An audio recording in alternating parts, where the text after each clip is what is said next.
You said the mandala practice that you briefly described Hmm. is something that, frankly, we should be doing 24/7, even in sleep. Are you referring to lucid dreaming, or what do you mean by that? What I'm trying to signal is the power of intent. I mean, you should, if you're going to take on that practice or any practice, you're serious. But this would be more like for people that are really serious about waking up quickly. Then, of course, your daily content, what matters to you is Dharma. Now, what does a normal person dream of when they go to sleep? Well, a lot of it's the residue from the day. So the next thing you know, you're dreaming about Dharma, or Dharma is there because your brain is actively working on it and trying to solve problems. So as you're working with this practice, which I'm not an expert on by any means, I just heard about it and I can tell you it's going to be a good one. I used it for a while, and it was very good. But there's other practices, stopping and seeing, the in breath, the out breath exercise that I mentioned. There's a lot of other ones like this. But the idea is that when you get up in the morning, your first thing is, I know, you got to try it. Once you've tried it, you'll see. You're saturated, your brain's saturated, your dreams get saturated, and lucid dreaming becomes much, much, much, much easier, of course, because your intent is strong and your intent is pure and your intent is crystal clear in your own mind, and then you can learn. And you see how I just contradicted myself when Don Juan says clarity is the enemy of the seeker.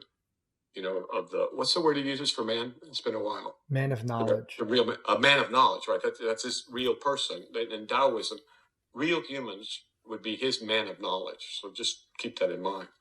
That's man of knowledge is the starting point of a certain other world out there that Americans have no idea of, none whatsoever.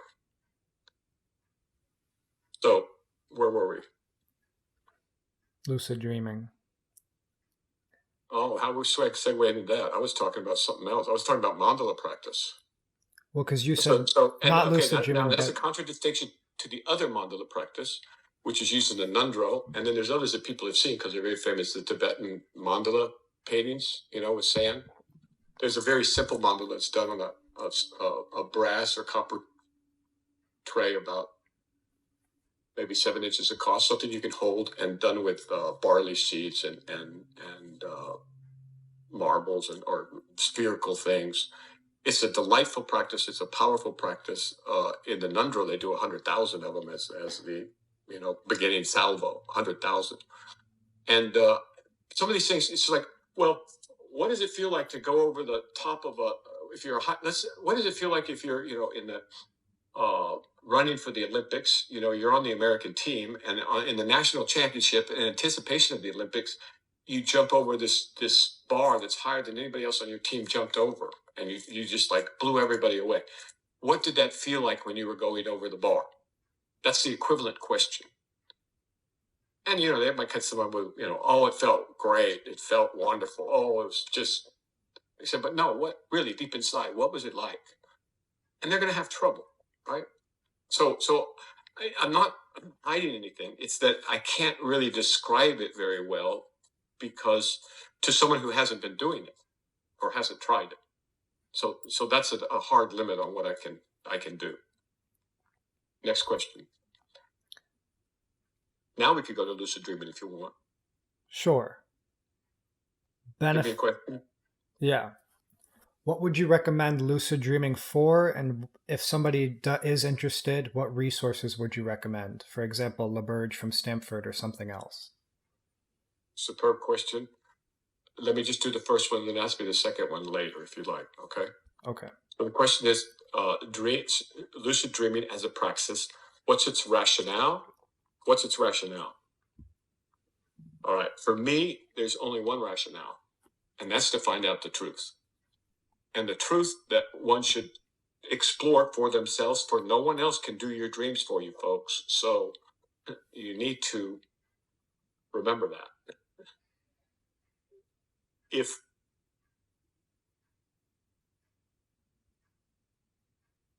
you're lucid dreaming, you're doing it for a reason.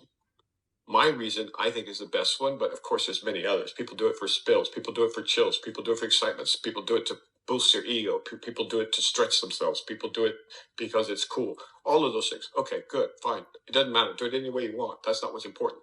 What's important to me and to you and to anybody who cares about truth is to what extent can the dreaming brain create another world? Because there's a guy named Boltzmann who believed that, wait a minute, maybe there's not a world. Maybe there's just a brain in a vat, and this whole thing is imagined. This was like 200 years before, or so before, imaging or computers, modern computers, and things like that. So, the Boltzmann brain is literally a brain in a vat floating in emptiness, and it's just imagining the whole world. Well, that's an interesting experiment. He's a very smart guy, but today we've got the same question: to what extent could this world right now be a dream? The whole thing? Because I'm going to say it is a dream. Or it's more like a dream than anything else that I can say to you. You can't grasp it. And if you try, you're going to just suffer. But so one lucid dreams and goes into the, once you wake up, and we'll talk about the techniques, that's a bigger time. We should do it separate. There's a lot of interest in that too. So we should do that maybe on Spaces or something. So I don't know. So if I can go in a dream and create a stick like this, okay, that's one thing. I dreamt of a stick. But if I can take the stick and hit a bell, well, that's now 2 or 3 things that are happening, right? And if I can take the stick and hit myself on the head, ouch, man. Okay, I hear a sound, I feel a sensation, and it feels solid, right? So I can create a world with solid objects that cause other things to respond, that have all the color. Well, that's a bit of hyperbole. That have the color, have some color, have action, and there's a person in it that can do things and interact with a physical world. Now, no one can argue with the fact that a dream is a dream. And so I think it would be really great if a lot of anesthesiologists, psychiatrists, psychologists, neurologists, scientists in general just grow up and do this basic work on consciousness. It's been, we're laughing stock. We've been doing this for 200 years. Everybody else has been doing it for 2 millennia. We, as Americans, we are so arrogant and so full of, not the good stuff, that we won't even do basic research like this. So this can be done, and you should do it, and do it. If you ask me, I think you should do it not for the entertainment, but for the education and for the proof. So as far as I'm concerned, I have no problem stating, in my experience, my direct experience, that world was certainly a dream. I was asleep and in bed. But I'm saying this world has the same characteristics. There's nothing that lasts. There's nothing I can grab onto. There's no foundation or fundamental I can rely on. I'm a scientist, for God's sakes. Give me something. The best they can do is light and a few numbers. And obviously, I admire these guys to the end of the earth. But, we're going beyond the end of the earth. And, I'd like a little bit more creative.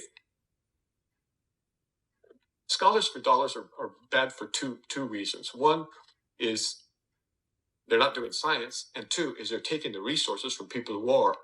And the other thing is, like, they get all the credit and for work that they've many times stolen. That's not science, but it happens. Okay, that's not the issue.